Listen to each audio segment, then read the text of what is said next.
ka-people! So, meron na naman po tayong panibagong video. And for today's video is a day in my life as an admin officer. So, eto, kasama ko lagi yung mga guro sa umaga. Ayan, si Inday. Pa-thumbs up. And nandito kami sa bukid dumadaan. And as you can see guys, very dangerous dito. Kasi tingnan mo, lagi na lang may ganitong event. And if not, nahuhulog sa bangin yung mga sasakyan. So, very delikado siya. Kasi sobrang paikot-ikot yung daan dito. Parang spiral siya. So, tuwing umaga guys, ganito yung scenario ng buhay ko. So, tinatry ko talaga yung best ko na makasakay sa jeep dahil ayoko mag-bus. Hindi nayal kasi ako sa self ko na I'm so scared na mag-ride sa bus dahil sa naganap na bus killer dito sa amin. And yeah. Ang travel time ko nga po pala is around 30 minutes bago ako makarating sa point of destination ko na crossing, and then 20 pesos lang yung pamasahe ko, kaya sobrang sulit ng biyahe na to. Kahit 30 minutes, 20 pesos lang. As you can see guys, makikita nyo yung boundary ng Antique. So lagpas pa po yung workplace ko sa boundary ng Antique.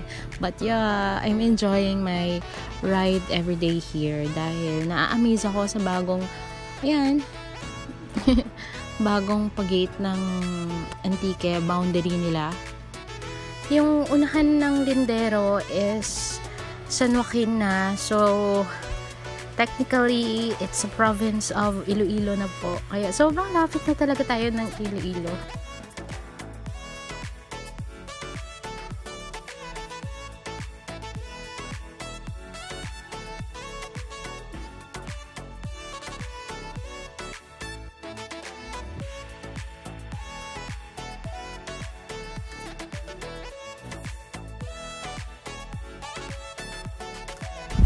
Pababa na po ako ng jeep and yan, nakasakay na ako ng tricycle. Samahan niyo ako sa journey ko papuntang Achotes!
At sa wakas, nakarating na ako ng school. As you can see, ito po yung aming school, guys.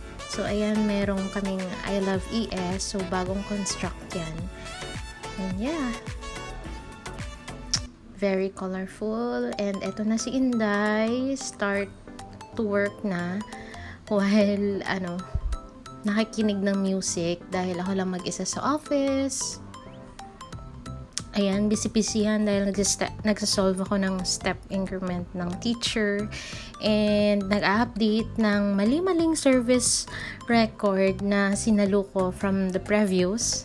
Sorry po dahil merong mali. So, kailangan kong habulin dahil yung teacher is malapit nang mag-retire. And kailangan nating i-correct yung kanyang service record para tumama sa kanyang MSP sa GSIS. So, ayan. Goal natin for today is may maraming ma-accomplish. Dahil pag pumunta ako ng district office, konti lang talaga yung matatapos kong work dahil sobrang maraming distractions. And mas feeling ko I'm very much productive dito sa school compared na pumunta ng district office talaga. So far, marami din ako nagagawa sa district office, but dito mas focused and maraming output.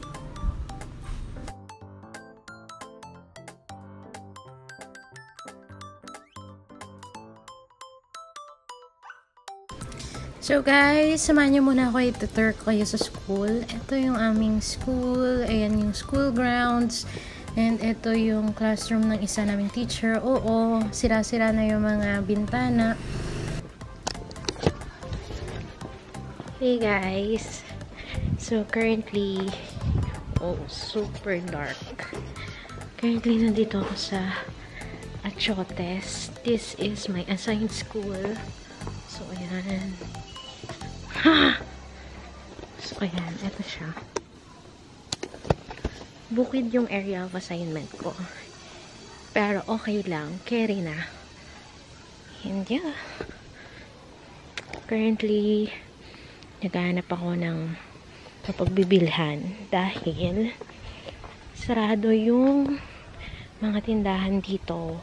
Dahil kapag pala may patay dito, lahat sila or mostly na mga tao dito magkakamag-anak. Kaya sarado, pero may nakita akong bukas. So, let's go. So, ayan.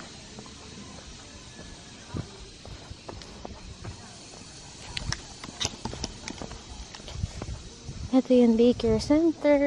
Ito yung office namin dun sa taas.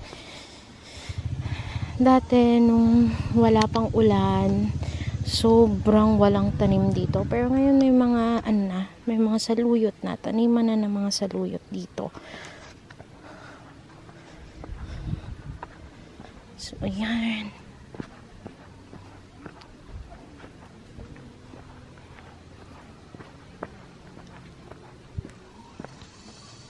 So, hi guys.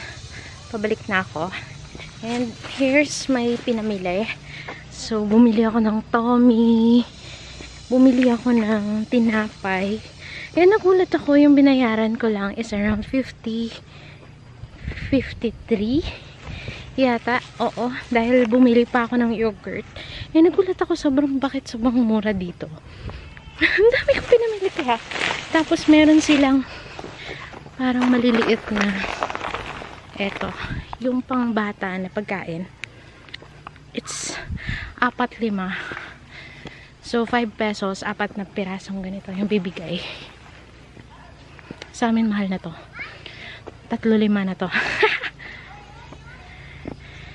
So, yeah. So, yung mga pinimili ko na to, guys, it's my lunch already. So, look. Yan. Yan. Pantawid gutom. Ikaw, may jowa ka pa ba?